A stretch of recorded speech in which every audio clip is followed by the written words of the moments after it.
ஒரு நாள் ஒரு 10-15 பள்ளிக்கூடத்து பிள்ளைங்க தேடிட்டு வந்தாங்க. உங்களை பார்த்துட்டு தான் போகணும், அதுக்காக தான் வந்திருக்கோம்னாங்க. என்ன விஷயம்னு கேட்டோம். நாங்கள்லாம் கூடி ஒரு முடிவு பண்ணியிருக்கிறோம், அதை உங்ககிட்ட சொல்லணும் அப்படின்னாங்க. அதுவும் ஒரு வாண்டு பையன் அதை சொன்னான். என்ன முடிவு அது அப்படின்னு கேட்டோம் ரொம்ப ஆர்வமாக. அதை இப்போ சொல்ல மாட்டோம், எங்களுக்கு பிடிக்கிற மாதிரி ஏதாவது ஒரு தகவல் சொன்னால் அதுக்கப்புறம் நாங்கள் அதை சொல்கிறோம் அப்படின்னா அந்த வாண்டு பையன். சரி, சின்ன பையன்கிட்ட இன்னைக்கு வசமாக மாட்டிக்கிட்டோம் அப்படின்னு நினச்சிக்கிட்டு அவங்களுக்கு தகுந்த மாதிரி ஒரு கதை சொல்ல ஆரம்பித்தோம். அது என்ன கதைன்னா, ஒரு பெரிய காடு, அதில் பலவிதமான மிருகங்கள். அந்த காட்டுக்கு ஒரு சிங்கம் தான் ராஜா. எப்பவும் காட்டுக்கு அது தானே ராஜா. ஒரு பெரிய யானைக்கு இது பொறுக்கலை. என்ன இது, எப்போ பார்த்தாலும் இங்கே சிங்கத்துக்கே ராஜா பதவி கிடைக்குது, நான்லாம் எவ்வளவு பலசாலியாக இருக்கிறேன், அப்படி இருந்தும் எனக்கு அந்த பதவி கிடைக்கலையே அப்படின்னு தனக்குள்ளே பொறுமிக்கிட்டே இருந்தது. ராஜா பதவியை நினச்சி ரொம்ப ஏக்கம், அதுக்கு பதவி மோகம். இந்த சமயம் பார்த்து ஒரு குள்ள நரி கூட்டம் அதை தேடிட்டு வந்தது. ஐயா பெரியவங்களே, நீங்கள் இந்த காட்டுக்கு ராஜாவாக இருக்க ஆசைப்படுறீங்க, அதில் ஒன்றும் தப்பு இல்லை. ஆனால் அதுக்கு முன்னாடி நீங்கள் எங்கள் கூட்டத்துக்கு கொஞ்ச நாள் தலைவராக இருங்க, அதாவது ராஜாவாக இருங்களேன், உங்களுக்கும் ஒரு ட்ரைனிங் கிடைச்சது மாதிரி இருக்கும் அப்படின்னு சொல்லியிருக்குது இந்த கூட்டம், குள்ள நரி கூட்டம். இதை கேட்ட உடனே யானைக்கு ரொம்ப சந்தோஷம் தாங்கலை. அதுதான் எப்போன்னு பதவிக்காக காத்துக்கிட்டு இருக்குதே. இருந்தாலும் கொஞ்சம் பிகுவோட, சரி நீங்கள்லாம் இவ்வளவு தூரம் என்ன தேடிட்டு வந்து கேட்கறதுனால மறுக்க முடியல அப்படின்னு ரொம்ப ஏதோ அவளுக்கு சிரமப்பட்டு ஒத்துக்கிறது மாதிரி ஒத்துக்கிட்டது. ஏதோ உங்கள் ஆசைக்கு கட்டுப்படுறேன், கொஞ்ச நாள் உங்கள் கூட்டத்துக்கு ராஜாவாக இருக்கிறதுக்கு சம்மதிக்கிறேன் அப்படின்னுது. உடனே அந்த யானை ராஜ நட போட ஆரம்பிச்சிட்டுது. யானை சாதாரணமாக நடந்தாவே எப்படி இருக்குங்கிறது நமக்கு தெரியும். அதுவே ராஜ நட நடந்தா எப்படி இருக்கும் கற்பனை பண்ணி பாருங்க. யானை முன்னாடி கம்பீரமாக போய்கிட்டு இருக்குது, தலைவர் இல்லையா, அதனால குள்ள நரிகள்லாம் ரொம்ப அடக்கமாக அது பின்னாடி அணிவகுத்து போயிட்டு இருக்குது. ராஜா வாழ்க, மன்னர் வாழ்க அப்படின்னு கோஷம் வேற. யானைக்கு தலைகால புரியல, அவ்வளவு சந்தோஷம். அந்த யானைக்கு செருக்கு, ஆணவம் எல்லாம் ஏற்பட்டு போச்சு. அதுக்கப்புறம் அது தரையை பார்க்குமா, நிமிர்ந்து நடக்க ஆரம்பிச்சுட்டுது. தரையை பார்க்கறதே இல்லை. அப்படி போயிட்டு இருக்கிறப்போ ஒரு சதுப்பு நிலத்துல திடீர்னு காலை வச்சுட்டுது. அவ்வளவுதான், கால் உள்ள போட்டுது. இன்னொரு காலை எடுத்து வச்சுது, அதுவும் உள்ள போட்டுது.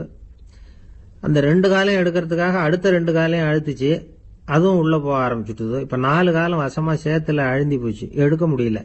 குள்ள நரிகள்லாம் அதை சுத்தி சுத்தி வந்தது. சிலது சுத்தி நின்று டான்ஸ் ஆட ஆரம்பிச்சுட்டுது யானையை பார்த்துட்டு. இதை யானை பார்த்தது.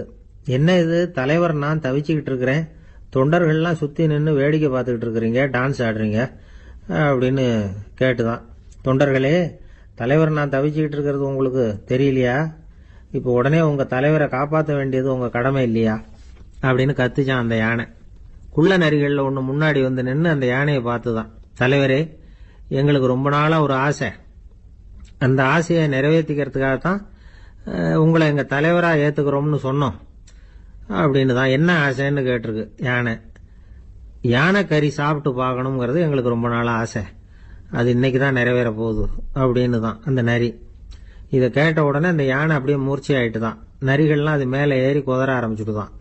பதவி மேல இருந்த பேராசை அந்த பலசாலியான யானையையே மாட்டி விட்டுட்டு பாத்தீங்களா அப்படின்னு சொல்லி முடிச்சோம் இந்த கதையை அந்த சின்ன பிள்ளைங்க கிட்ட. சரிங்க, இப்ப நாங்க உங்களை தேடி வந்த விஷயம் என்னங்கறத சொல்லவா அப்படின்னா ஒரு வாண்டு பையன். சீக்கிரம் சொல்லு தம்பி, சஸ்பென்ஸ் தாங்கல அப்படின்னும். அவன் மெதுவா எங்களை பார்த்து சொல்றான், எங்களுக்கு கொஞ்ச நாள் நீங்க தலைவரா இருந்தா தேவல அப்படின்னு. ஒரு பெரியவர்கிட்ட பேசிக்கிட்டு இருந்தேன். அவர் என்கிட்ட ஒரு கேள்வி கேட்டார். திருடர்கள் எத்தனை வகை தெரியுமா உனக்கு அப்படின்னார். இதுதான் அவர் கேட்ட கேள்வி. எதுக்காக என்ன பார்த்து அந்த கேள்வி கேட்டாரு தெரியல. இருந்தாலும் நான் அவருக்கு பதில் சொன்னேன். திருடர்கள்ல எத்தனையோ வகை உண்டுங்க. கார் திருடன், சைக்கிள் திருடன், முகமூடி திருடன், எப்படி சொல்லிட்டு போலாம். இருந்தாலும் என்னுடைய சிற்றறிவுக்கு எட்டின வரையில திருடர்களை 2 வகையா பிரிக்கலாம் அப்படின்னு நினைக்கிறேன். ஒன்னு ராத்திரியில திருடுற திருடன், இன்னொருத்தன் பகல்ல திருடுற திருடன். அதாவது பகல் திருடன், ராத்திரி திருடன் அப்படின்னு பெரியவர் சிரிச்சார். என்ன சிரிக்கிறீங்களா? என்ன, கள்வர்கள் 4 வகை அப்படின்னு ஆரம்பிச்சார். எப்படின்னு கேட்டேன். சாப்பாட்டுக்கு இல்லாம திருடுறாங்க பாருங்க, அது ஒரு வகையா. சாப்பாட்டுக்கு இருந்தும் திருடுறாங்க பாருங்க, அது ஒரு வகையா.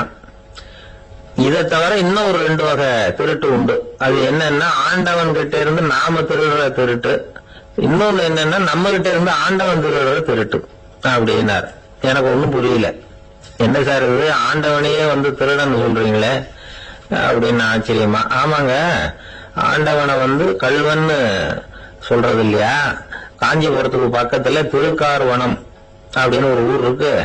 அங்க உள்ள பெருமாளுக்கு வந்து கல்வர்னு தான் பேரு. அது மட்டும் இல்ல, திருமங்கையாழ்வார் தம்முடைய திரு நெடுந்தாண்டகத்துல கார்வனத்துள்ளாய் கல்வா அப்படின்னு தான் அழைக்கிறார் அப்படின்னு நிறைய உதாரணம்லாம் சொல்ல ஆரம்பிச்சார்.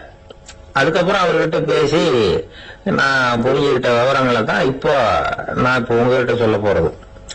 அதாவது அவர் சொன்ன முதல் வகை திருடர்கள் வந்து சாப்பாட்டுக்கு இல்லாம திருடுறவங்க. இவங்களை வந்து திருத்தி கொள்ளலாம். சாப்பாட்டுக்கு இருந்தும் பணம் சேர்க்கணுங்கிற ஆசையால பொய் கணக்கெல்லாம் எழுதுறாங்க பாருங்க, அவங்க தான் 2வது வகை. 3வது வகை திருட்டு தான் மிகப்பெரிய திருட்டு. இறைவனுக்கு சொந்தமானதை நம்முடையதுன்னு நினைக்கிற திருட்டு. எது இறைவனுக்கு சொந்தமானது அப்படின்னா ஆத்மா. பகவானுக்கு சொந்தமான ஆத்மாவை நம்முடையதுன்னு நினைக்கிறது தான் அந்த மாபெரும் திருட்டு. இதுக்கு பேர் தான் ஆத்மாபகாரமா. சரி, இதுக்கு பரிகாரம் என்ன? எல்லாம் இறைவனுடையது, நமக்கு ஒண்ணும் இல்லை அப்படின்னு நினைக்கிறது தான் இதுக்கு பரிகாரம். இதெல்லாம் இருக்கட்டும். 4வது திருட்டு ஒண்ணு சொன்னோம்ல, ஆண்டவன் நம்ம கிட்ட இருந்து திருடுறது. அது எப்படி? ஆண்டவனை வந்து கல்வன்னு சொல்றாங்க, அது சரி. அவர் என்னத்தை திருடினார்? இப்போ இன்னொருத்தருக்கு சொந்தமான ஒன்னை எடுத்து வச்சுக்கிறது தான் கள்ளத்தனம். ஆனா ஆண்டவன் எடுத்துக்கிட்டோம்னா இருக்கிறது எல்லாமே அவனுக்கு சொந்தம். அப்படி இருக்கிறப்போ அவரை எப்படி கல்வன்னு சொல்றது? இது என்ன புரியாம இருக்குது அப்படின்னு சொல்லி பார்த்தா அதுக்கும் விளக்கம் சொல்றாங்க அவங்க. அதாவது ஆண்டவனுக்கு வந்து உருவமே கிடையாது, அருவமா இருக்கிறவன், அதாவது உருவம் இல்லாம இருக்கிறவன். அப்படி உள்ள பகவான் வந்து நம்மள மாதிரி உருவத்துல இருக்கிறான். நம்மள மாதிரியே கையை கால மூக்கெல்லாம் இருக்குது ஆண்டவனுக்கு. இந்த உருவம் நம்ம கிட்ட இருந்து திருடினது தானே. அவன் வந்து தன்னுடைய உண்மையான திருமையை வந்து நமக்கு காட்டாம, அதாவது தரிசனம் கொடுக்காம இருக்கிறது கள்ளத்தனம் தானே. அதனாலதான் இதுவும் ஒரு பெரிய திருட்டு, இருக்கிறதுலயே மிகப்பெரிய திருட்டு அப்படிங்கிறார். என்கிட்ட இருந்த பேசிக்கிட்டு இருந்தாரு, இந்த விஷயம்லாம் சொல்லிட்டு இருந்தாரு இந்த பெரியவர். அதாவது திருட்டை வந்து ஆன்மீக நோகத்துல அவர் பாக்குறார். நம்ம பார்வையில இதை விட அபூர்வமான திருட்டுலாம் இங்க உண்டு, அபூர்வமான திருடர்களும் உண்டு. ஒரு திருடன் சிறையிலிருந்து விடுதலையாகி வெளியில போனான். கொஞ்ச நாள்ல மறுபடியும் திரும்பி ஜெயிலுக்கு வந்துட்டான். அப்போ சிறை அதிகாரி அவனுக்கு வந்து அறிவுரை சொன்னாராம். ஏன்பா இப்படி அடிக்கடி தப்பு பண்ணிவிட்டு ஜெயிலுக்கு வந்துடுறியே, உனக்கு சொந்த பந்தம் எதுவும் இல்லையா? உனக்கு அப்பா அண்ணன் தம்பிகள் அவங்க கூட எல்லாம் சேர்ந்து வாழணுங்கிற ஆசை இல்லையா அப்படின்னு கேட்டிருக்காரு. அவங்களோட சேர்ந்து வாழணுங்கிற ஆசை எனக்கு நிறைய உண்டுங்க சார் அப்படின்னு அவன். அப்புறம் எதுக்கு இப்படி ஜெயிலுக்கு வந்துடுற அப்படின்னாராம் அவரு. அவங்க எல்லாருமே இங்கதானே சார் இருக்காங்க அப்படின்னு அவன். ஒரு ஊர்ல ஒரு கோயில் இருந்தது, ரொம்ப பழைய கோயில். உள்ள போறதுக்கே பயமா இருக்கும், எந்த நேரத்துல இடிஞ்சு விழுந்துருமோ அப்படிங்கிற பயம். அப்படி இருந்ததுனால யாரும் துணிஞ்சு சாமி கும்பிடுறதுக்கு அங்க போறதில்ல. கோயிலுக்கு வர்ற கூட்டம் கொஞ்சம் கொஞ்சமா குறைய ஆரம்பிச்சுட்டுது. கோயில் நிர்வாகிகள் எல்லாரும் கூடி உட்காந்து பேசினாங்க. என்ன பண்ணலாம்னு யோசனை பண்ணாங்க. எந்த இடம் மோசமா இருக்கோ அந்த இடத்த பழுது பார்த்தாங்க. அங்க எங்க வர்ணத்தை பூசி கொஞ்சம் அழகுபடுத்தி பார்த்தாங்க. ஏதோ இந்த ஊர்ல கோயில்னு ஒண்ணு இருக்கு, அது மக்களுக்கு தெரியணும் அப்படிங்கறதுக்காகத்தான் இப்படி எல்லாம் பண்ணாங்க.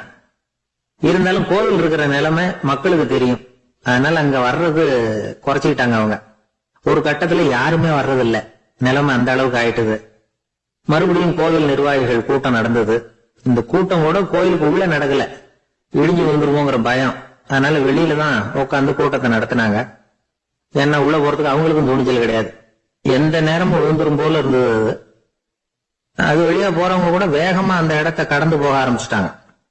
கோவில் நிர்வாகிகள் வெளியில உட்கார்ந்து கூட்டம் போட்டாங்க இல்லையா, அந்த கூட்டத்துல 4 தீர்மானங்களை நிறைவேற்றினாங்க. அது என்ன 4 தீர்மானம்னா, முதல் தீர்மானம், இந்த கோவிலை இடிப்பது அப்படிங்கிற முடிவை இந்த கமிட்டி மிகவும் வருத்தத்துடன் ஏற்றுக்கொள்ளுகிறது அப்படின்னு நிறைவேற்றினாங்க. இதுக்கு பதிலா இன்னொரு கோவிலை உடனடியாக கட்டி முடிச்சுடணுங்கிறது 2வது தீர்மானம். 3வது தீர்மானம் என்ன தெரியுமா, பழைய கோவிலின் கதவுகள், அதிலிருந்து பிரிச்சு எடுக்கிற செங்கல், இதையே புது கோவில் கட்டுவதற்கு பயன்படுத்திக் கொள்ள வேண்டியது. பழைய கோவில் இருந்த மாதிரியே அதே வடிவத்துல புது கோவிலையும் கட்ட வேண்டியது.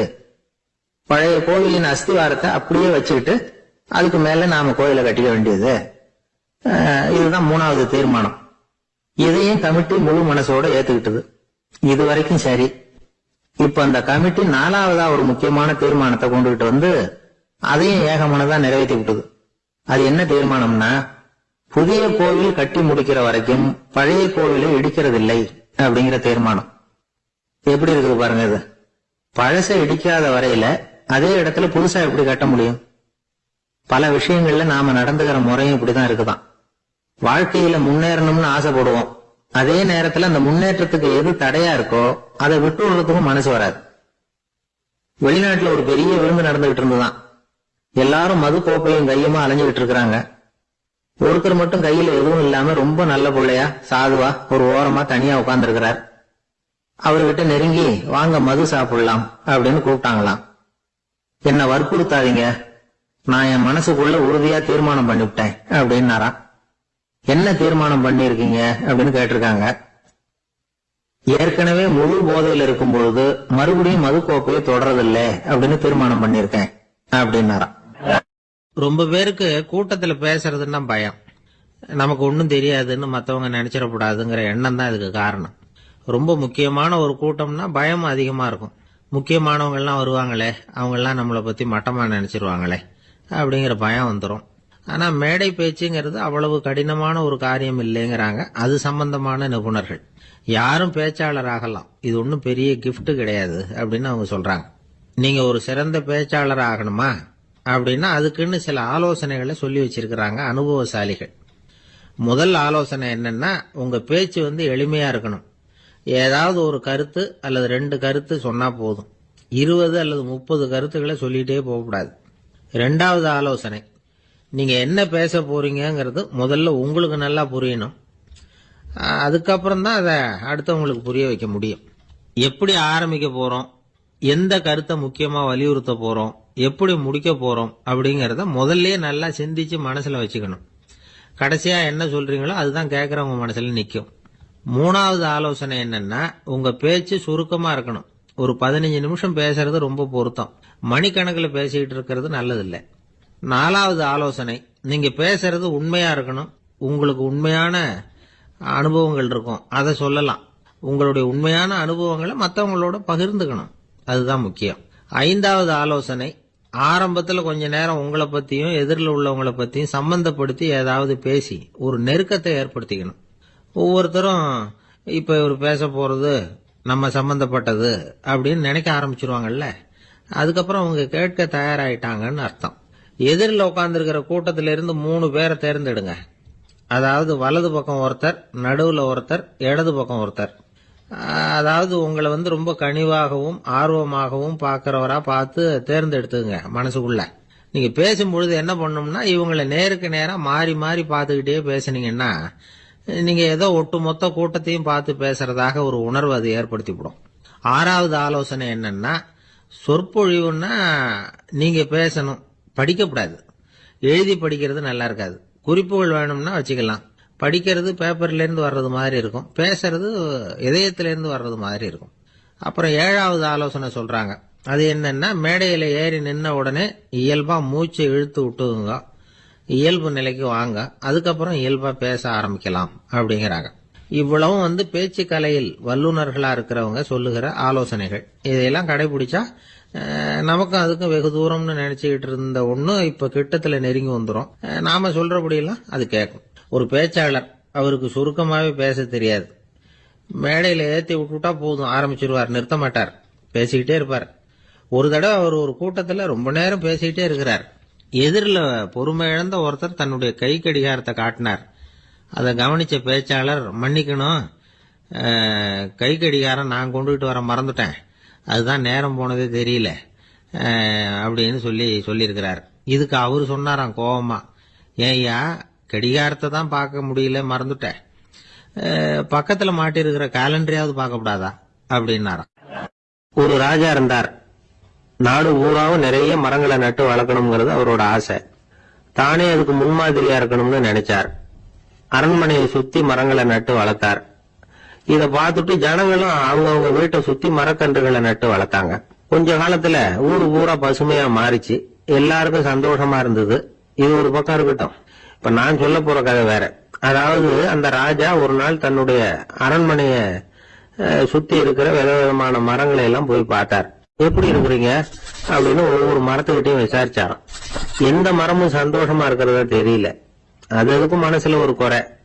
முதல்ல ஆலமரத்துக்கிட்ட போனார். அது சொல்லிச்சு, மண்ணா நான் நல்லா பெருசா வளர்ந்துருக்கிறேன், அடர்த்தியா இருக்கிறேன், கிளையெல்லாம் 4 பக்கமும் நல்லா படர்ந்துதான் இருக்குது, இருந்தாலும் எந்த பிரயோஜனமும் இருக்கிறதா தெரியல எனக்கு. என்னுடைய பழம்லாம் ரொம்ப சின்னதா இருக்குது, என் கண்ணுக்கு சரியா புறப்பட மாட்டேங்குது.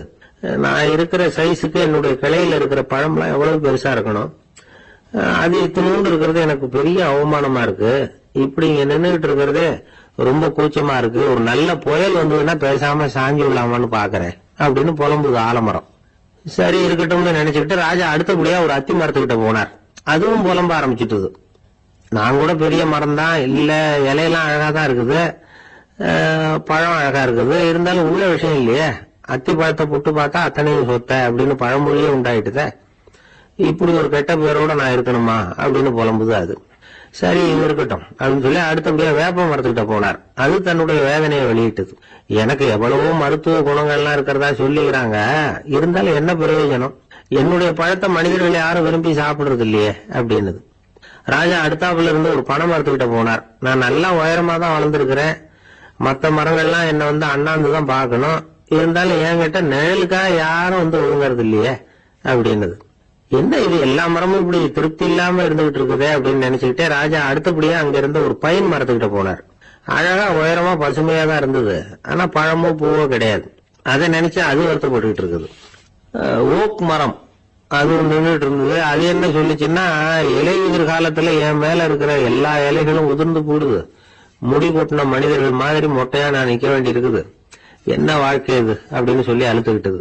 சரி புளிய மரம் என்ன சொல்லுது பாப்போம்னு அதுகிட்ட போனா, என்னுடைய நிழல்ல யாருமே தங்க மாட்டாங்க, உடம்புக்கு சூடுன்னு ஒதுங்கி போயிடுவாங்க, அடிமரத்தை பாத்தீங்கன்னா பட்டையெல்லாம் உறிஞ்சி பாக்குறதுக்கே கேவலமா இருப்பேன் அப்படின்னுதான் அது. முருங்கை மரம் என்ன சொல்லிச்சு தெரியுமா, என்னுடைய இலை காயெல்லாம் சாப்பிடுறவங்களுக்கு சத்து கொடுக்கறது வாசம் தான், ஆனா என் உடம்புல சத்தே கிடையாது, கொஞ்சம் வேகமா காத்து அடிச்சதுன்னா முறிஞ்சு விழுந்துடுறேன், என்ன வாழ்க்கை இது அப்படின்னு சொல்லி அது வருத்தப்பட்டது. ராஜா யோசனை பண்ணார், என்ன இது மரங்கள் வந்து பூமியின் வரங்கள்னு சொல்றோம், மழை பெய்யறதுக்கு அதுதான் காரணம், பூமி செழிப்பா இருக்கிறதுக்கும் அதுதான் காரணம், வீடு கட்டுறதுக்கு மரம், நாற்காலி செய்ய உபயோகப்படுத்துறதுக்கும் அதுதான் உபயோகப்படுது, மனுஷனுக்கு வேண்டிய ஆகாரங்களையும் கொடுக்குது, இப்படி எல்லாம் இருந்து எல்லா மரமும் நிம்மதி இல்லாம இருந்துகிட்டு இருக்குதே அப்படின்னு நினைச்சார். அப்போ அங்க இருந்து ஒரு மகிழ மரம் அவர் கண்ணுல பட்டது. அந்த மரம் மட்டும் கொஞ்சம் நிம்மதியா மகிழ்ச்சியா இருக்கிறது மாதிரி தெரிஞ்சுது. உடனே ராஜா அதுகிட்ட போனார். உனக்கு மனசுல எதுவும் குறை இல்லையான்னு கேட்டார். இல்ல நான் சந்தோஷமா தான் இருக்கேன்னு அந்த மகிழ மரம். அப்படியான்னு ஆச்சரியமா கேட்டார் ராஜா. ஆமா மன்னா, இந்த இடத்துல நீங்க ஒரு முருங்கை மரத்தையோ வேப்ப மரத்தையோ கூட நட்டிருக்கலாம், ஆனா இந்த இடத்துல நடுறதுக்கு என்ன தேர்ந்தெடுத்திருக்கிறீங்க, அதுவே எனக்கு பெருமை, அதுவே எனக்கு திருப்தி அப்படின்னு மகிழ மரம். மகிழ மரம் சாதாரணமா தான் இருக்கும், இளம் மஞ்சள் நிறத்துல பூக்கள், அது காய்ந்தும் மனம் வீசும். மகிழ மரம் மாதிரி மன திருப்தியோட வாழறதுக்கு நாம கத்துக்கணுமா. நாம இந்த உலகத்துல ஒரு நாயாவோ நரியாவோ கூட பிறந்திருக்கலாம், மனுஷனா பிறந்திருக்கிறோம், அதுவே பெருமை தானே. இந்த நிறைவுதான் மகிழ்ச்சியின் ரகசியம். ஒரு பையன் அப்பா கிட்ட போய், அப்பா நீங்க இந்த உலகத்துல ஒரு மனுஷனா பிறந்தது என்னோட அதிர்ஷ்டம் நானா. ஏண்டா அப்படி சொல்றேன்னு இருக்காரு அப்பா. நீங்க ஒரு கரடியா பிறந்திருந்தா இந்நேரம் நானும் ஒரு கரடி குட்டியா தானே இருந்திருப்பேன் அப்படின்னு நானா பையன். அவர் ஒரு பெரிய குடும்பத்துல பிறந்தவர். இருக்கிற சொத்துக்கள் எல்லாத்தையும் வாரி வாங்கிவிட்டு காட்டுக்கு புறப்பட்டார் தவம் செய்யறதுக்காக. இருந்தது ஊராவும் கொடுத்துட்டார், இனிமே எதுவுமே இல்லை கொடுக்கறதுக்கு. அப்போ கடைசியா ஒருத்தன் வந்து கையை நீட்டினானா, ஐயா ஏதாவது கொடுங்கன்னு இருக்கான். அவர் பார்த்தார், கட்டி இருக்கிற வேட்டியை தவிர வேற எதுவுமே இல்லை, 8 முழம் பட்டு வேட்டி ஜரிகை கரையோட இருக்குது. கடைசியா அதை தான் எடுத்துக்கிட்டு அவர் புறப்பட்டு இருக்கார். அவர் பார்த்தார், எதிரில் அவன் பரிதாபமா நின்றுட்டு இருக்கிறான். அந்த 8 முழ வேட்டி 2ஆ கிழிச்சார். 4 முழத்தை அவன்கிட்ட கொடுத்தாரு, மீதி 4 முழத்தை தன்னோட இடுப்புல கட்டிட்டு அவர் காட்டுக்கு போயிட்டாரு. இவன் என்ன பண்ணான் தெரியுமா? கையில கிடைச்ச 4 முழத்தை எடுத்துக்கிட்டு கடை வீதிக்கு போனான். பழைய பட்டு வெட்டி ஜரிகை இதெல்லாம் விலைக்கு வாங்குற வணிகர் ஒருத்தர் இருக்கார். அவர்கிட்ட போனான். இதை விலைக்கு எடுத்துக்கிறீங்களா அப்படின்னு கேட்டிருக்கான். அவர் வாங்கி பார்த்திருக்காரு. ஆஹா, இது ரொம்ப அருமையான வேட்டி, விலை உயர்ந்த ஜரிகை, இது ஏது உனக்கு அப்படின்னு கேட்டாரான். அவன் நடந்தது சொல்லியிருக்கான். அப்படின்னா ஒண்ணு செய்ய, இந்த வேட்டியோட இன்னொரு பாதியையும் மெதுவா வாங்கிட்டு வந்துரு, உனக்கு நிறைய பணம் தர்றேன் அப்படின்னாராம் அந்த வணிகர். இவன் கொஞ்சம் யோசனை பண்ணி பார்த்தான். கொஞ்சம் இருங்கட்ட வந்துடுறேன் அப்படின்னு சொல்லி இப்ப நேரா காட்டுக்கு போனான். அவர் எங்க இருக்காருன்னு தேடி கண்டுபிடிச்சான். அவரு ஒரு இடத்துல தவக்கோலத்துல இருக்கிறார். கட்டியிருந்த இடவேட்டியும் அவர் அறியாமல் நழுவி கீழே விழுந்து கிடக்குது. இவனுக்கு ரொம்ப வசதியா போச்சு. அவரை கேட்க வேண்டிய அவசியமே இல்லை. மெதுவா சத்தம் போடாம அடி மேல அடி வச்சு நெருங்கினான். அவர் கண்ணை மூடிக்கிட்டு அவர் பாட்டு நின்றுட்டு இருக்கிறார். இவன் மெதுவா போய் கீழே கிடந்த அந்த துணியை எடுத்துக்கிட்டு சத்தம் போடாம திரும்பி நடந்தான். ஒரு 2-3 அடி எடுத்து வச்சிருப்பான். அப்படி ஓட ஆரம்பிக்கிற சமயத்துல அவன் காலில் கீழே கிடந்த முள் ஒண்ணு நறுக்குன்னு கழிச்சு விட்டுது.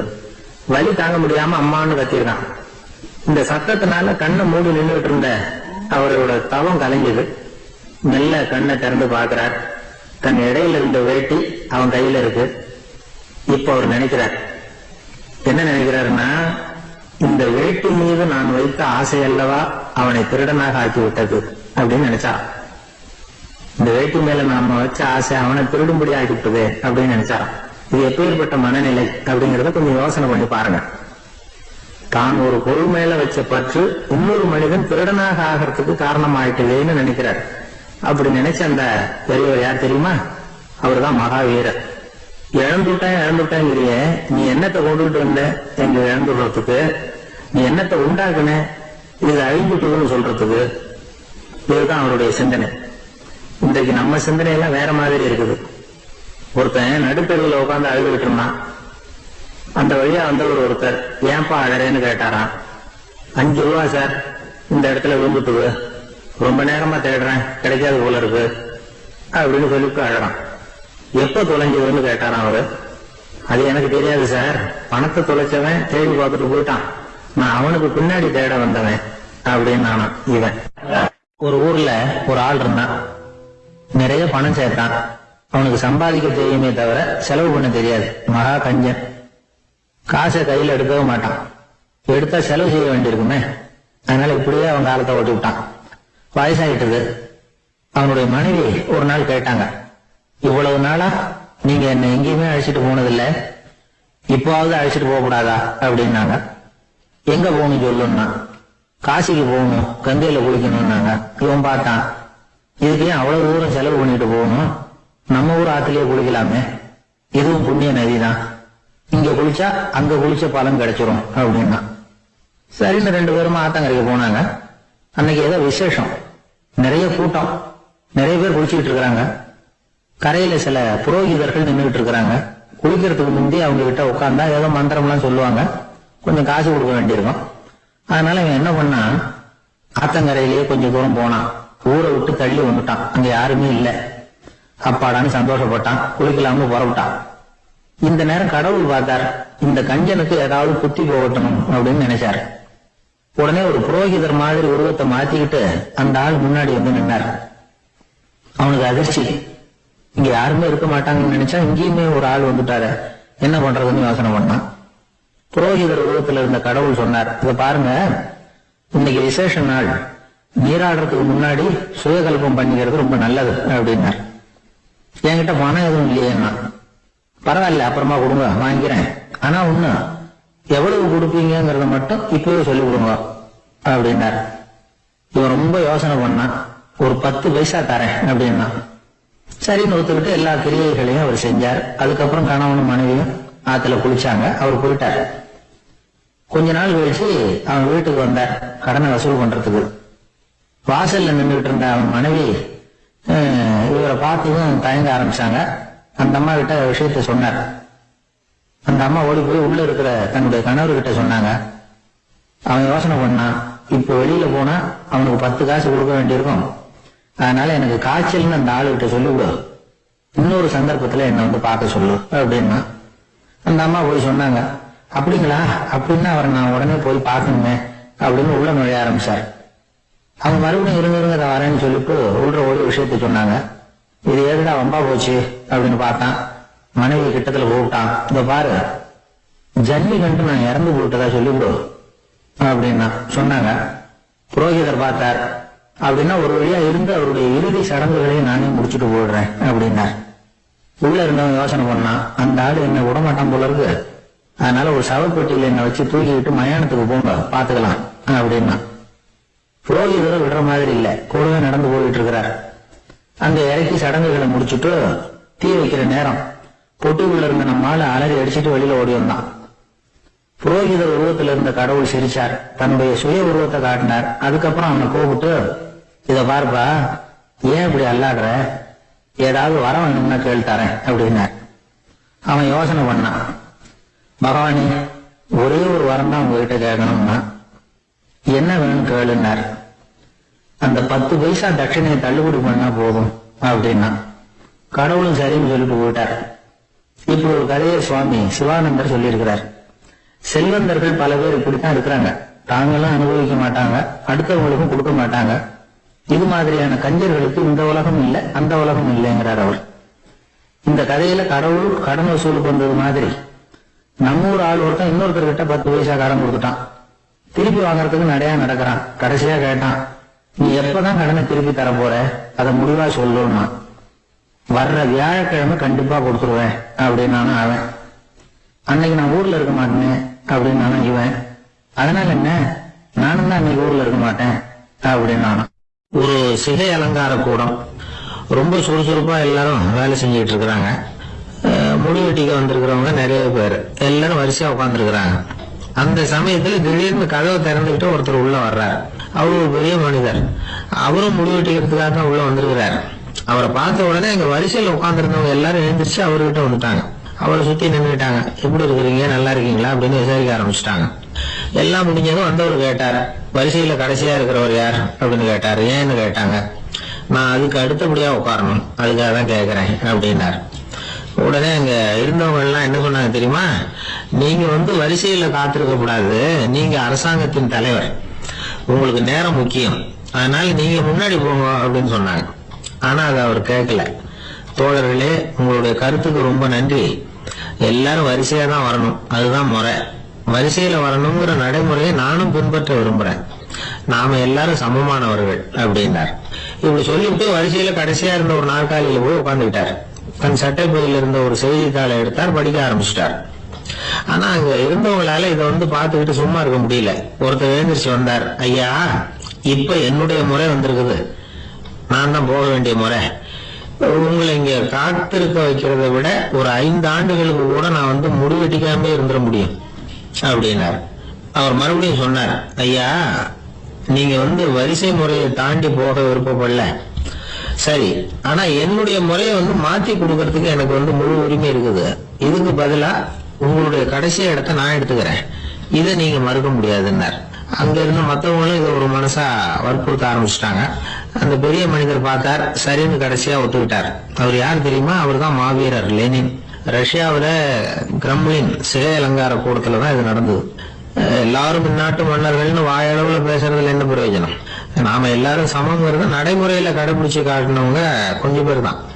அவங்கள ஒருத்தர் தான் லெனின். வரிசையில நின்று வர்றதுங்கிறது ஒரு சிறந்த பண்பு, உயர்ந்த பண்பு. இன்னைக்கு பல இடங்கள்ல அது நமக்கு தேவைப்படுது.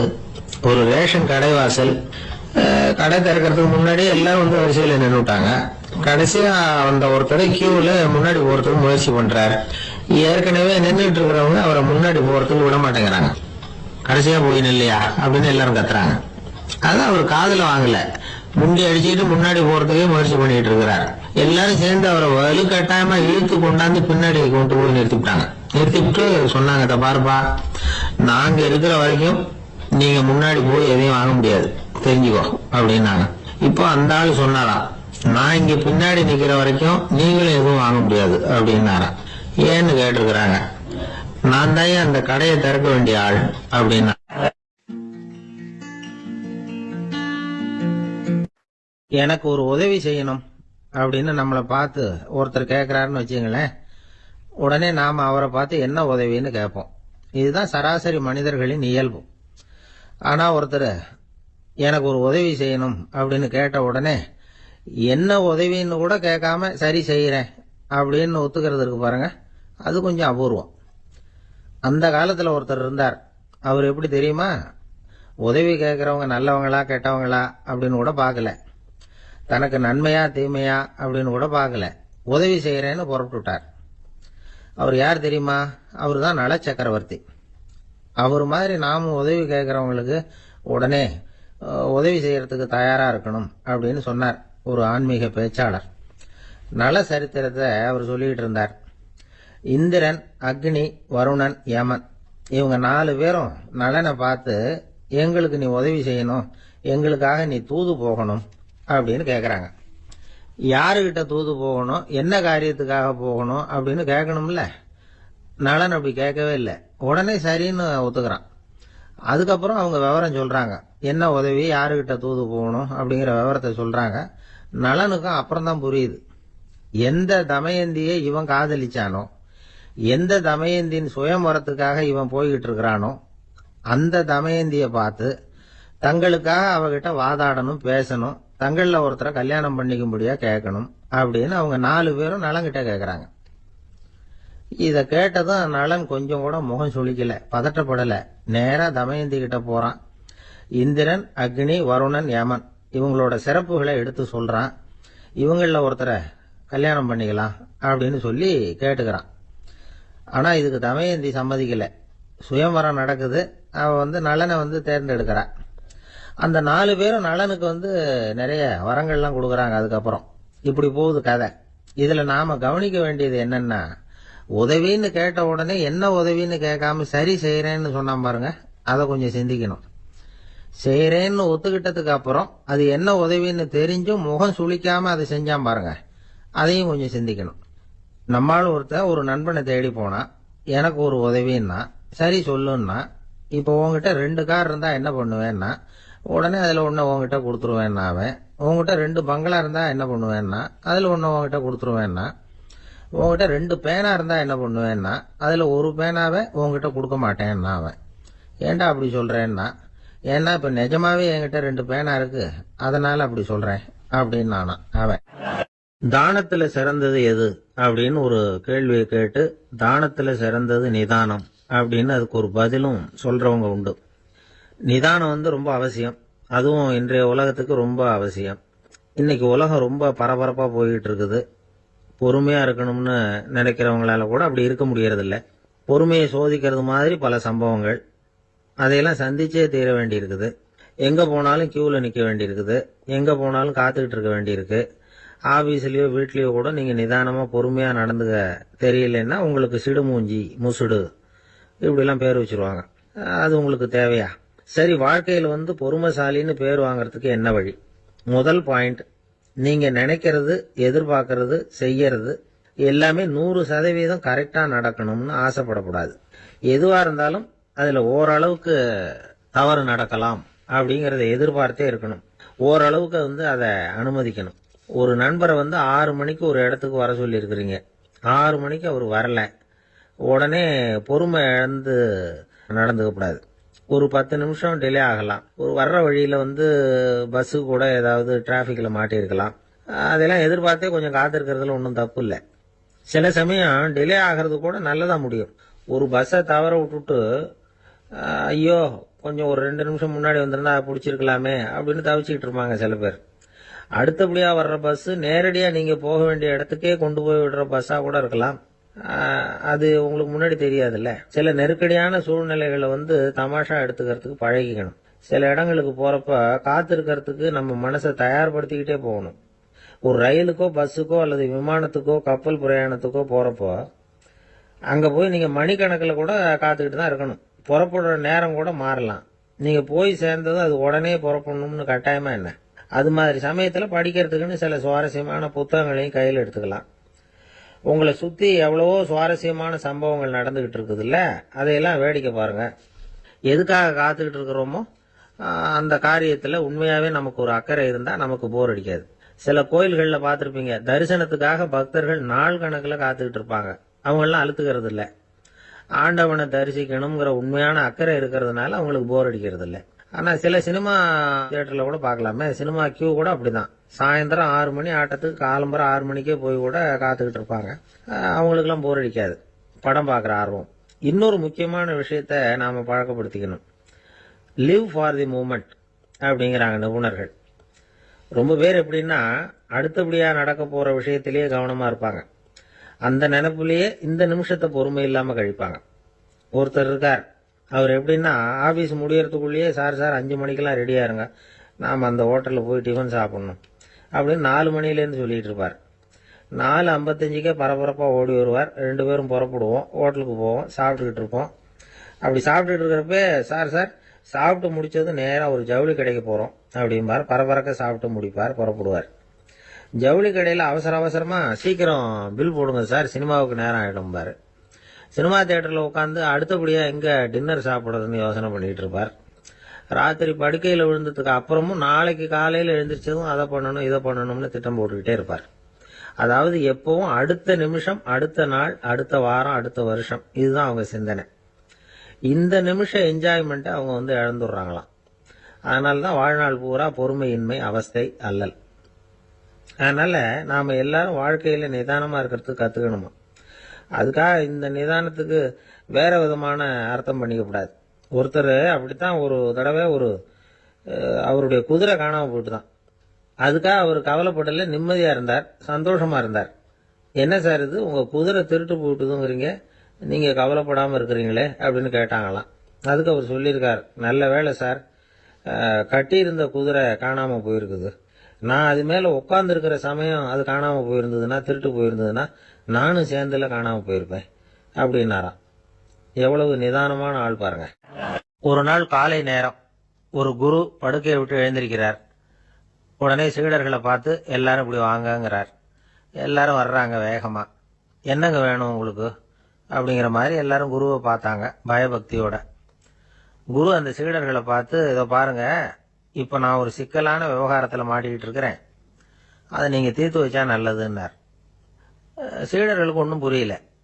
என்ன இது, இவர் இப்படி சொல்றாரு, நமக்குள்ள எல்லா விவகாரங்களையும் தீர்த்து வைக்கிறவர் நம்ம குருநாதர், அவருடைய விவகாரத்தை நாம தீர்த்து வைக்கிறதா, ஆச்சரியமா இருக்குதே, குருநாதருக்கே சிக்கலா அப்படின்னு யோசனை பண்ண ஆரம்பிச்சாங்க.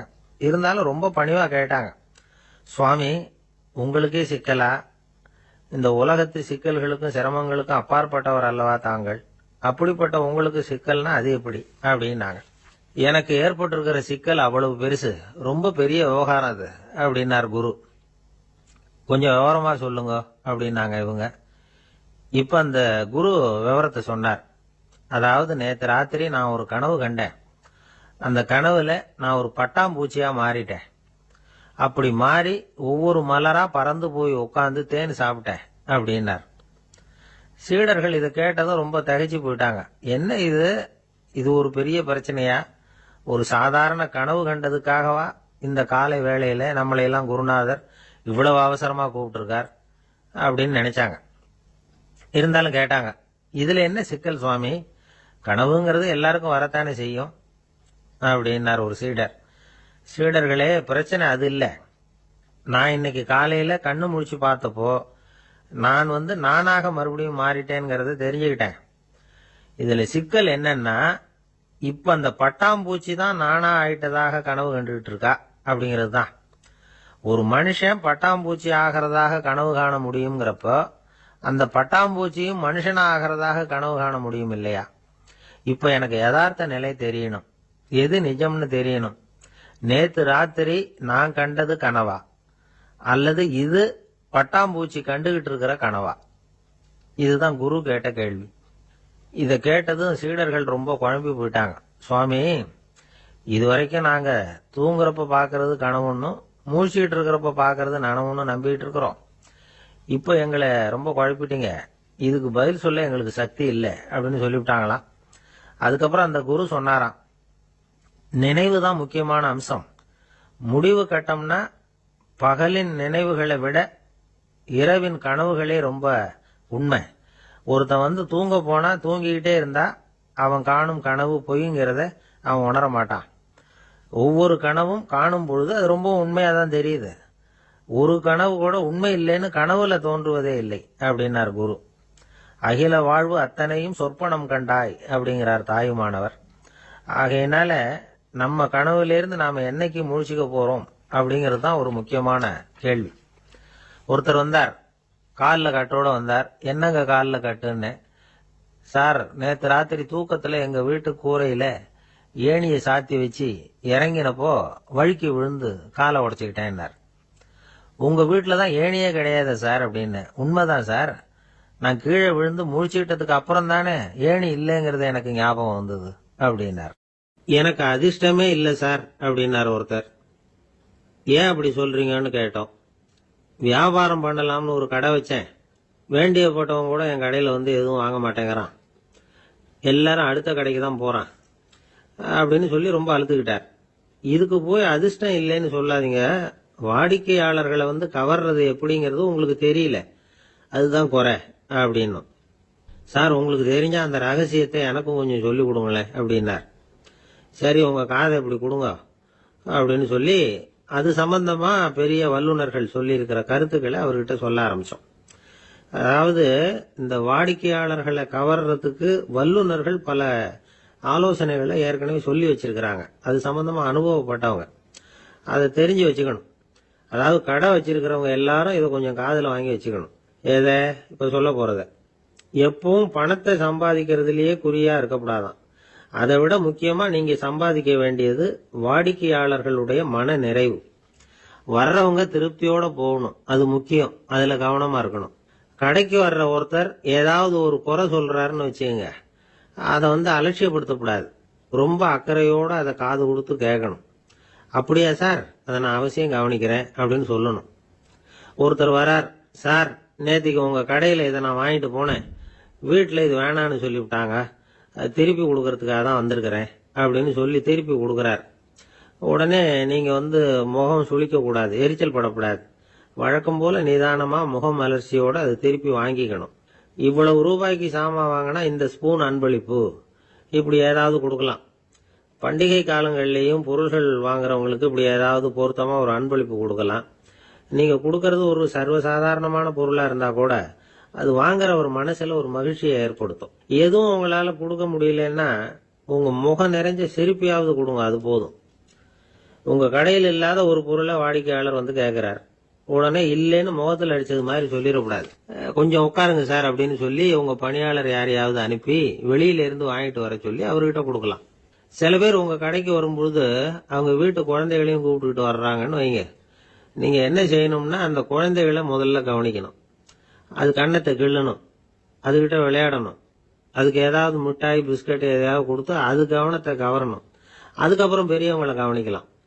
உங்க கடையில வேலை செய்யற பணியாளர்கள் சுத்தமா இருக்கணும், சிரிச்ச முகம், சுறுசுறுப்பு, இது ரெண்டும் அவங்களுக்கு தேவை. அழுது வடிஞ்சிக்கிட்டு இருக்கக்கூடாது. அப்புறம் இன்னொரு விஷயம், அதிகமா பொருள் வாங்குற ஒருத்தர்கிட்ட அதிக மரியாதையாகவும் குறைச்சலா பொருள் வாங்குறவர்கிட்ட வேற விதமாகவும் நடந்துக்க கூடாது. எல்லாருக்கிட்டையும் சமமா நடந்துக்கணும். 5 ரூபாய்க்கு வாங்கினாலும் சரி, 500 ரூபாய்க்கு வாங்கினாலும் சரி, அவங்க கிட்ட நீங்க காட்டுற மரியாதையில வித்தியாசம் இருக்கக்கூடாது. எல்லாத்துக்கும் மேல உங்க கடையில ஒரு பொருள் வாங்கினா அது உண்மையானதா இருக்கும், தரமுள்ளதா இருக்கும் அப்படிங்கிற நினைப்பு ஜனங்களுக்கு வரணும். அதனால தரமான பொருளையே நீங்க வந்து உங்க கடையில வச்சிருக்கணும். இது வரைக்கும் நான் சொன்னதையெல்லாம் கவனத்துல வச்சுக்கிட்டு நீங்க கடையை ஆரம்பிச்சீங்கன்னா வியாபாரம் பிச்சுக்கிட்டு போகும். அப்படி போகலன்னா அதுக்கப்புறம் கேளுங்க. ஏன்னா இந்த யோசனைகள்லாம் அனுபவப்பட்டவங்க சொல்லி இருக்கிற யோசனைகள். இந்த யோசனைகள்ல நீங்க எச்சரிக்கையா இருக்க வேண்டிய ஒரு விஷயம் உண்டு. அது என்னங்கிறதையும் தெரிஞ்சு வச்சுக்கிறது நல்லது. என்னுடைய நண்பர் ஒருத்தர் வந்தார்.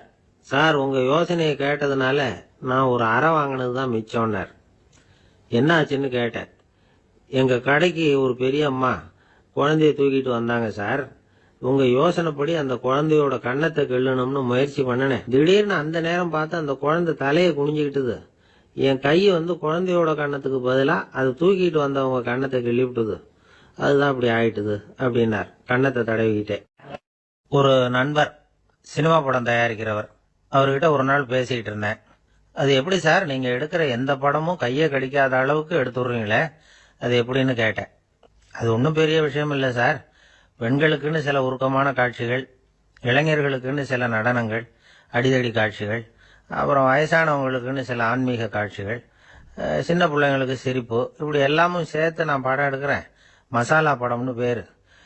இது ரொம்ப பெருசா இல்லைன்னாலும் ஓரளவுக்கு சுமாரா ஓடிரும், கையை கடிக்காது அப்படின்னார். இது ஒரு உத்தி. சில பத்திரிகை ஆசிரியர்களும் இந்த உத்தியை கையாளுறது உண்டு.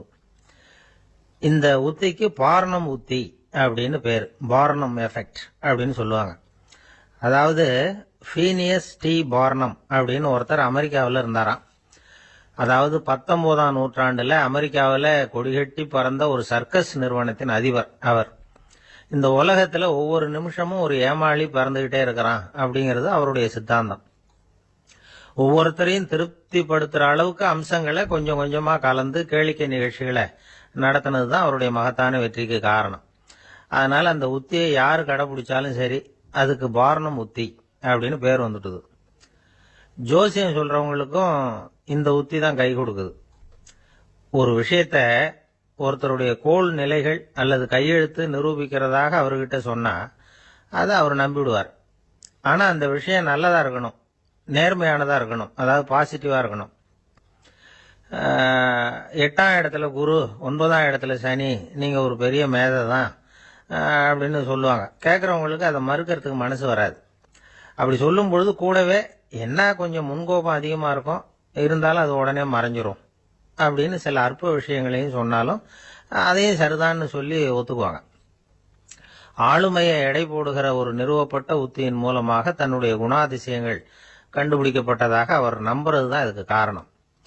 இந்த மாசம் பணத்தட்டுப்பாடு கொஞ்சம் இருக்கும், உடம்புல ஏதாவது கொஞ்சம் அசௌகரியம் இருக்கும், வீட்டுக்குள்ள லேசா மனஸ்தாபம் வரலாம், இது மாதிரி பொதுப்படையா சிலதை சொன்னாலே போதும், மக்களை நம்ப வச்சுடலாம். இதெல்லாம் நமக்கு மட்டும்தான் ஏற்படுது அப்படின்னு சொல்லி அவங்க நினைக்கிறது தான் காரணம். இதுதான் பார்னம் உத்திங்கிறது. மனிதர்கள் பாராட்டுகளை விரும்புறதும் விமர்சனங்களை வெறுக்கிறதும் பார்னம் உத்தியின் அடுத்த கூறு. அதனால ஒருத்தருக்கு ஜோசியம் சொன்னாலும் சரி, அவருடைய ஆளுமையை மதிப்பிடுறதாக இருந்தாலும் சரி, அவரை புகழற மாதிரி இருந்தாலும் சரி, அப்படி இருந்தாதான் அது சரியா இருக்கும். சாதகமான விஷயங்களை அதிகமாகவும் பாதகமான விஷயங்களை நாசூக்காவும் சொன்னா மக்கள் அதை நம்பிடுவாங்க. ஒருத்தரை கருமின்னு சொன்னா ஏத்துக்க மாட்டார். அதையே கொஞ்சம் மாத்தி நீங்க கொஞ்சம் சிக்கனமான ஆசாமி அப்படின்னு சொன்னா நீங்க சொல்றது சரிதான் சார் அப்படிம்பார். நீங்க பெரிய செலவாளி தான், இருந்தாலும் நல்ல விஷயங்களுக்கு தான் செலவழிப்பீங்க அப்படின்னு சொல்லணும். இப்படி இந்த பார்னம் உத்தியை கடைபிடிச்சு இன்னைக்கு வெற்றிகரமா காலம் தள்ளுறவங்க நிறைய பேர் இருக்கிறாங்க. இந்த உலகத்துல ஒவ்வொரு நிமிஷமும் ஒரு ஏமாளி பறந்துகிட்டே இருக்கிறான் அப்படிங்கிறது தான் ஃபீனியஸ் பார்னம் அவர்களுடைய நம்பிக்கை. அதை விட அடுத்தவங்களை ஏமாளியா நினைக்கிற மனுஷர்கள் தான் இன்னைக்கு உலகத்துல ரொம்ப அதிகம். ஒருத்தர் தன்னுடைய மேல் அதிகாரிகிட்ட போய், ஐயா ஒரு நாள் லீவு வேணும், என் தங்கச்சிக்கு கல்யாணம் அப்படின்னார்.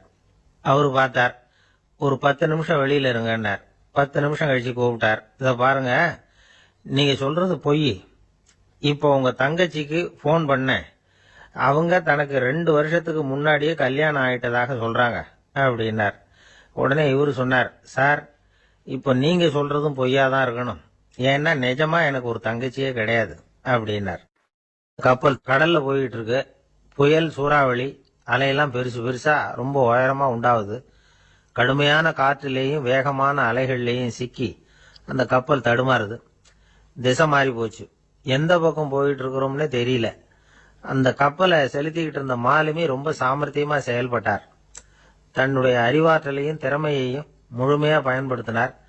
அந்த கப்பலை கட்டுப்படுத்தினார். மெதுவா அந்த சூறாவளியிலிருந்து கப்பலை காப்பாத்தி கரைக்கு கொண்டுட்டு சேர்த்துட்டார். மாலுமின்னு ஒருத்தர் இருந்ததுனால அந்த மரக்கலம் காப்பாற்றப்பட்டது. மாலுமின்னு ஒருத்தர் இல்லைன்னு வச்சுக்குங்க, அந்த கப்பலோட கதி என்னவாயிருக்கும் யோசிச்சு பாருங்க. ஒரு கோபக்காரனுடைய நிலைமையும் அப்படித்தானா. கோபக்காரன்கிறவன் ஒரு மாலுமி இல்லாத மரக்கலம் அப்படிங்கிறார் நபிகள் நாயகம். கொந்தளிக்கிற கடல்ல கொடுமையான அலைகளின் உச்சியில அல்லல் படுகிற மரக்கலத்தை விட மோசமானது கோபக்காரனின் நிலைமை அப்படிங்கிறது அவருடைய கருத்து. அது மாதிரி இதுன்னு சொல்லல, அதை விட மோசம் இது அப்படிங்கிறார். ஏன் தெரியுமா? ஒரு கப்பல் கடல்ல தடுமாறினா அதை சரிப்படுத்த மாலுமி இருக்கிறார். அவர் தன்னுடைய சாமர்த்தியத்தினால அதை கட்டுப்படுத்தி சரியான வழிக்கு கொண்டுட்டு வந்துருவார். ஆனா கோபக்காரனுடைய நிலைமை அப்படி இல்லை அப்படிங்கிறார் நபிகள் நாயகம். மனித மனம் ஒரு மரக்கலம், அறிவு அதுல இருக்கிற மாலுமி. மாலுமி மரக்கலத்தை செலுத்துறான். அவனுக்கு கட்டுப்பட்டு அது ஓடுது.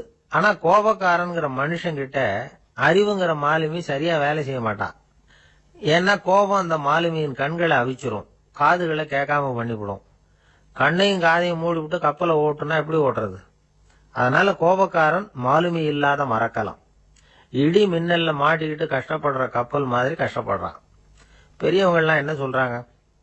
உனக்கு கெடுதல் பண்ணவனுக்கும் நீ நன்மையை செய். எவருடைய விருப்பு வெறுப்பையும் பொருட்படுத்தாதே. பரம எதிரிக்கும் நீ நன்மை செய்ய ஆரம்பிச்சா உன்னுடைய தூய நிலையை பார்த்துட்டு அவனும் உனக்கு நெருக்கமான நண்பனா ஆயிடுவான். இதுதான் பெரியவங்க நமக்கு சொல்லி இருக்கிறது. புனித குர்ஆன் சொல்றது என்ன? தீமையை நன்மையை கொண்டே நீர் தடுத்து கொள்ளும் அப்படின்னு சொல்லப்பட்டிருக்கு. அதுல இன்னா செய்தாரை ஒருத்தல் அவர் நாண நன்னயம் செய்து விடல் அப்படிங்கிறார் திருவள்ளுவர். செல்வந்தர் ஒருத்தர்கிட்ட ஒரு சிறுவன் ஆடு மேய்ச்சிக்கிட்டு இருந்தானா. பெரியவர் அவனை கூப்பிட்டு, நீ நேரா போய் ஒரு ஆட்டுல உள்ள ரொம்ப நல்ல பகுதி எதுவோ அதை எடுத்துட்டு வா அப்படின்னாராம். இவன் போனான். ஒரு ஆட்டு உடம்புல இருந்த நாக்கு, இருதயம், இது ரெண்டையும் எடுத்துட்டு கொடுத்தானா. பெரியவர் வாங்கி பார்த்தார்.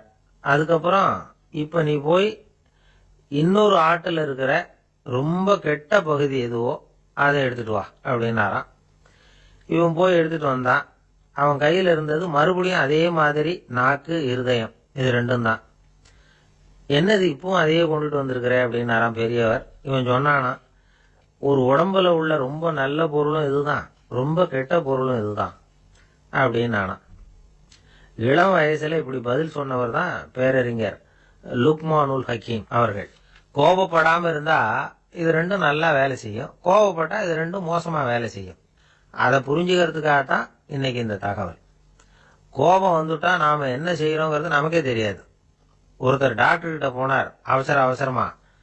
டாக்டர், எனக்கு இப்ப கடுமையான கோப வெறி, எனக்கு கண்ணு மண்ணு ஒன்னும் புரியல, உடனடியாக அதை கட்டுப்படுத்தணும், உடனே இதுக்கு ஏதாவது ஒரு மாத்திரை கொடுங்க ப்ளீஸ் அப்படின்னார். அந்த டாக்டரும் உடனே ஒரு மாத்திரையை கொடுத்து, இதை உடனே போடுங்க, நான் தண்ணி கொண்டுட்டு வரேன்னு உள்ள போனார். தண்ணியோட திரும்பி வந்தார். இவரு சொன்னாரு, டாக்டர், நீங்க கொடுத்த மாத்திரை ரொம்ப பெருசா இருந்தது, இருந்தாலும் கஷ்டப்பட்டு முழுங்கிட்டேன்னார். டாக்டர் சந்தேகத்தோட மேசையை பாக்குறார். பார்த்தா மாத்திரை அங்கேயே இருக்குது, பேப்பர் வெயிட்ட காணல. சில பேர் ஆளை பார்த்தா 60 வயசு மாதிரி தோணும், உண்மையான வயசு என்னன்னு பார்த்தா 40 அல்லது 45. சில பேரை பார்க்கறதுக்கு 45 மாதிரி தெரியும், உண்மையிலேயே 65 தாண்டி இருப்பாங்க. ஒரு மனிதனுக்கு 2 வகையான வயது உண்டுங்கிறார் ஓஷோ. அதாவது உடம்புக்குன்னு ஒரு வயசு, மனசுக்குன்னு ஒரு வயசு.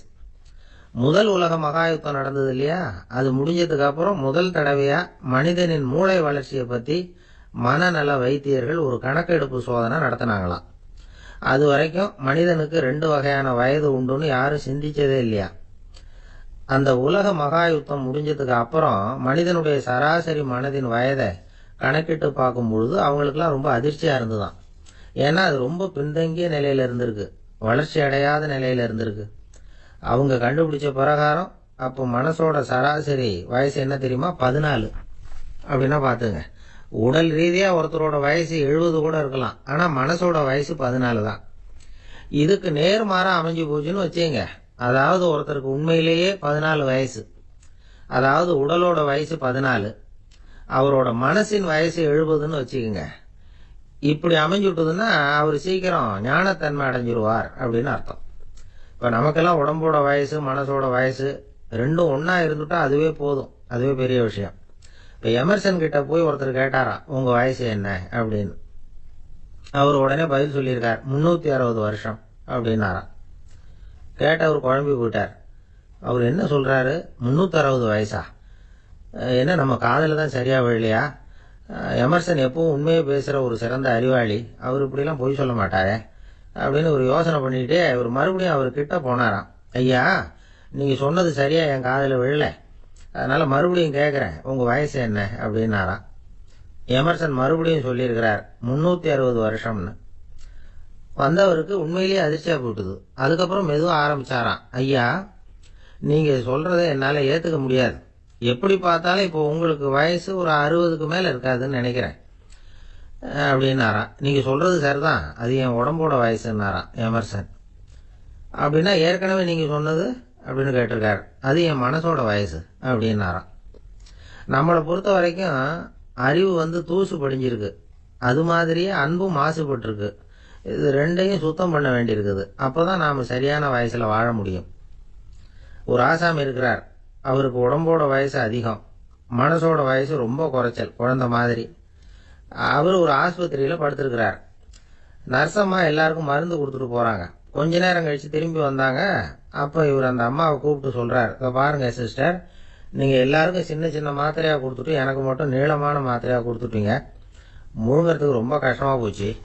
இனிமேல் எனக்கு சின்ன மாத்திரையாக கொடுங்க சிஸ்டர் அப்படின்னாராம். அந்த அம்மா உடனே அதிர்ச்சி ஆகி தலையில் அடிச்சுக்கிட்டாங்களாம். நான் கஷ்டப்பட்டு மாத்திரை முழுங்கினதுக்கு நீங்கள் ஏமா தலையில் தட்டிக்கிறீங்க அப்படின்னு கேட்டிருக்காரு இவர். இதுக்கு அவங்க சொல்லியிருக்கிறாங்க, நான் உங்களுக்கு கொடுத்துட்டு போனது மாத்திரை இல்லைங்க, அது தெர்மாமீட்டர் அப்படின்னாங்களாம். நாட்டில் நல்லவங்க ஒருத்தர் 2 பேர் இருக்கிறதுனால தாங்க மழையே பெய்யுது அப்படின்னு சொல்கிறது உண்டு. நல்லார் ஒருவர் உளரேல் அவர் பொருட்டு எல்லாருக்கும் பெய்யும் மழை. சில சமயம் ரொம்ப பேர் திடீர்னு நல்லவங்களா ஆகிடுவாங்க போல இருக்கு. அதனால தான் விடாமல் பேய் மழையாக கொட்டி தீர்த்துடுது. எல்லாரும் நல்லவங்களாயிட்டா உலகமே தாங்காது போல இருக்க. அப்பப்போ ஒருத்தர் 2 பேர் நல்லவங்களாகணும், அப்போ தான் சீராக மழை பெய்யும். மாதத்துக்கு 3 பேர் நல்லவங்களானா மாதம் மும்மாரி பொழியும். இதெல்லாம் வேடிக்கை பேச்சு. இப்போ இதெல்லாம் ஒரு பக்கம் இருக்கட்டும், இப்போ விஷயத்துக்கு வருவோம். ஒரு கும்பலில் நல்லவன் யார் அப்படிங்கிறத எப்படி கண்டுபிடிக்கிறது? இதுக்கு ஒரு வேடிக்கை கதை உண்டு. என்னுடைய நண்பர் ஒருத்தருக்கு அவங்க பாட்டியம்மா சொன்ன கதையா அது. அது என்ன கதைன்னா, ஒரு ஊரில் ஒரு சமயம் பலமான மழை பெய்ய ஆரம்பிச்சுட்டு தான். இடி மின்னல் ரொம்ப கடுமையாக இருந்திருக்குது. ஆரம்பித்த மழை வர வர கடுமையாகிட்டு இருக்குதே தவிர நிற்கிற பாடா தெரியல. ஊர் ஜனங்கள்லாம் பார்த்தாங்க. இதுக்கு மேலேயும் வீட்டுக்குள்ளே இருந்தால் ஆபத்துங்கிறத புரிஞ்சுக்கிட்டாங்க. ஏன்னா வீடெல்லாம் இடிஞ்சி விழுந்துருமோங்கிற பயம். உடனே எல்லாரும் புறப்பட்டு ஊருக்கு பொதுவாக இருந்த ஒரு மண்டபத்தில் போய் தங்கிக்கிட்டாங்க. மின்னல் கடுமையாக இருந்தது, இடி எந்த நேரத்துலையும் விழலாம்ங்கிற நிலைமை. எப்போ விழலாம்னு பார்த்துக்கிட்டு இருக்குது. அந்த மண்டபத்தில் இருந்த ஜனங்கள் மனசுக்குள்ள ஒரு பயம், நம்ம கூட்டத்தில் யாராவது ஒரு கெட்டவன் பாவம் பண்ணவன் இருந்தால் கூட இடி இந்த மண்டபத்தில் விழுந்துரும், அது எல்லாருக்கும் ஆபத்து அப்படின்னு நினைச்சாங்க. சரி, இதுக்கு என்ன பண்ணலாம் அப்படின்னு யோசனை பண்ணாங்க. அந்த கூட்டத்தில் ஒரு பெரியவர் இருந்தார். அவர் ஒரு யோசனை சொன்னார். இதோ பாருங்க, அதுக்கு ஒரு வழி இருக்கு. அதோ எதிர்த்தாப்புல கொஞ்சம் தூரத்தில் ஒரு உயரமா மரம் ஒன்று இருக்கு பாருங்க. பொதுவாக இடி சுலபமாக விழறது அது மாதிரி உயரமான மரத்தில் தான். நம்ம கூட்டத்தில் இருக்கிறவங்க எல்லாரும் ஒவ்வொருத்தரா போய் அந்த மரத்தை தொட்டு விட்டு திரும்பி வந்துடணும். நம்மள பாவம் பண்ணவன் யாரோ அவன் அந்த மரத்தை தொடுற சமயத்தில் இடி விழுந்துரும், அவன் மட்டும் போயிடுவான், மண்டபத்தில் இருக்கிற நாமெல்லாம் பொழைச்சிக்கலாம் அப்படின்னு ஐடியா கொடுத்தாரு அந்த பெரியவர். இது நல்ல யோசனையாகப்பட்டது. எல்லாரும் ஒத்துக்கிட்டாங்க. ஒவ்வொருத்தரா போய் அந்த மரத்தை தொட்டு விட்டு திரும்பி வந்தாங்க. இடி எதுவும் விழல. இன்னமும் பாவம் பண்ண ஆசாமி அதை போய் தொடலை போல இருக்கு அப்படின்னு நினச்சிக்கிட்டாங்க. ஒவ்வொருத்தரா போகிறாங்க, எல்லாரும் போய் தொட்டு விட்டு வந்தாச்சு. இன்னும் ஒரே ஒரு ஆசாமி தான் பாக்கி. கடைசியாக இருந்த அந்த ஆள் பயந்துட்டான். இது வரைக்கும் இடி விழலைன்னா இப்போ என்ன அர்த்தம்? இப்போ நாம தான் பாக்கி, நாம தான் தப்பு பண்ண ஆள் போல இருக்கு அப்படின்னு நினச்சிட்டான். அதனால துணிச்சலாக போய் தொடுறதுக்கு பயந்தான், தயங்கிக்கிட்டே இருந்தான். இருந்தாலும் மற்றவங்கெல்லாம் சும்மா இருப்பாங்களா? கட்டாயப்படுத்தி கழுத்தை பிடிச்சி தள்ளாத குறையா அவனை தள்ளி விட்டாங்க, போய் தொட்டுட்டு வாடான்னு. அவன் நடுங்கிட்டே போய் அந்த மரத்தை தொட்டான். அதே வினாடி ஒரு பயங்கரமான மின்னல் இடி விழுந்துட்டுது. எங்க விழுந்தது தெரியுமா? அந்த ஆள் மேல இல்ல, மண்டபத்துல விழுந்தது. மண்டபத்துல இருந்தவங்க பூரா காலி. அந்த ஒரு ஆள் மட்டும் பொழைச்சிக்கிட்டான். இந்த ஒரு ஆளை காப்பாத்துறதுக்காக தான் இடி மண்டபத்துல விழாம இருந்திருக்குது. இதுதான் கதை. அதனால நல்லவங்க எப்படியும் தப்பிச்சுக்குவாங்க.